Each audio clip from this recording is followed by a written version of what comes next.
Mongolia's vast, empty landscapes are the result of a unique combination of geographic, climatic, cultural, and historical factors that have shaped its population distribution and land use over centuries.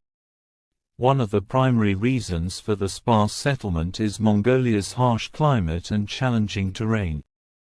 The country experiences some of the most extreme weather conditions in the world, with long, bitterly cold winters and short, hot summers, a climate that is continental and prone to dramatic temperature fluctuations. During winter, temperatures can plummet to 40 degrees Celsius, 40 degrees Fahrenheit, or lower, making large swathes of the country inhospitable for human habitation, especially in regions that lack modern infrastructure to cope with the cold. Furthermore, much of Mongolia's land is made up of arid deserts, such as the Gobi Desert, and vast grassland steppes. These environments are not conducive to agriculture, as they lack sufficient water resources and have poor soil quality, limiting the potential for farming and settlement. This harsh landscape, with its scarcity of vegetation and water, makes permanent human settlement difficult, and large portions of the land remain uninhabited.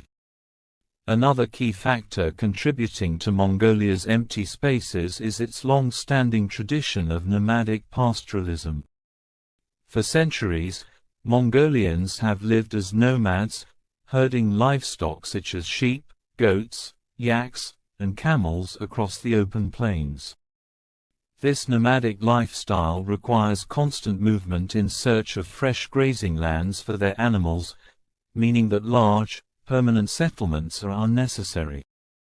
Even today, a significant portion of Mongolia's rural population continues to live in temporary dwellings, known as yurts or zhers, that can be easily dismantled and moved as they follow their herds across the landscape. This preference for mobility, shaped by the need to adapt to the country's tough environment, means that rural Mongolia is characterized by small, scattered communities rather than densely populated towns and cities. The nomadic culture, which is deeply rooted in the nation's identity, has limited the urbanization that is typical in other parts of the world, leaving much of the country's land empty and wild. Mongolia's overall low population density further explains why the land remains largely unpopulated.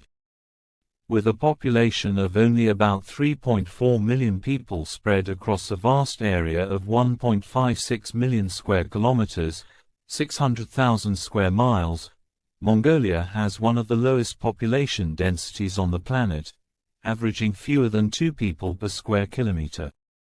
This small population is concentrated mainly in the capital, Ulaanbaatar, where around half of the country's residents live.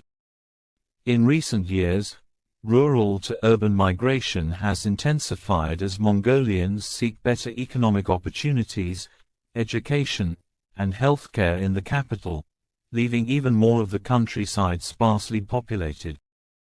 The migration to Ulaanbaatar has created a significant urban concentration, further emptying the rural areas and contributing to the vast emptiness of the land. Outside of the capital and a few regional towns, Mongolia remains largely undeveloped, with wide expanses of untouched wilderness and few permanent settlements. Mongolia's geographic isolation also plays a major role in its empty land. As a landlocked country bordered by Russia to the north and China to the south, Mongolia is far from any seaports and lacks the easy access to global trade routes that many countries rely on for economic development. Its remoteness, combined with its rugged terrain, has historically made large-scale industrialization and development difficult. Many parts of Mongolia are incredibly remote, with limited infrastructure, such as roads and railways, making it difficult to connect distant regions with urban centers. The sparse transportation networks and the country's isolation have reduced the incentive for large populations to settle in more rural or remote areas, as access to essential services and markets is limited. Historically, Mongolia's development has also been influenced by its past as the heart of the Mongol Empire under Genghis Khan.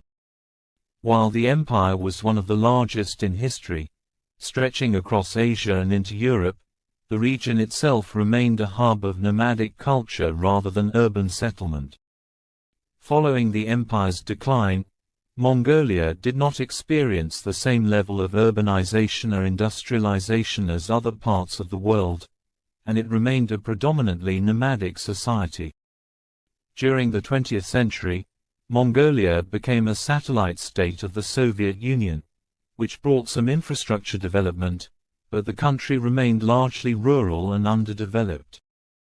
Even after the Soviet Union's collapse and Mongolia's transition to a market economy, development in the rural areas has been limited, with most investment focused on urban centers like Ulaanbaatar.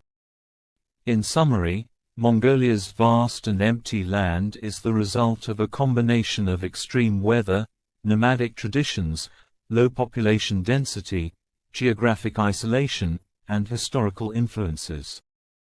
The harsh climate and difficult terrain make large-scale farming and settlement impractical, while the nomadic lifestyle that has defined Mongolian culture for centuries continues to shape the country's population distribution.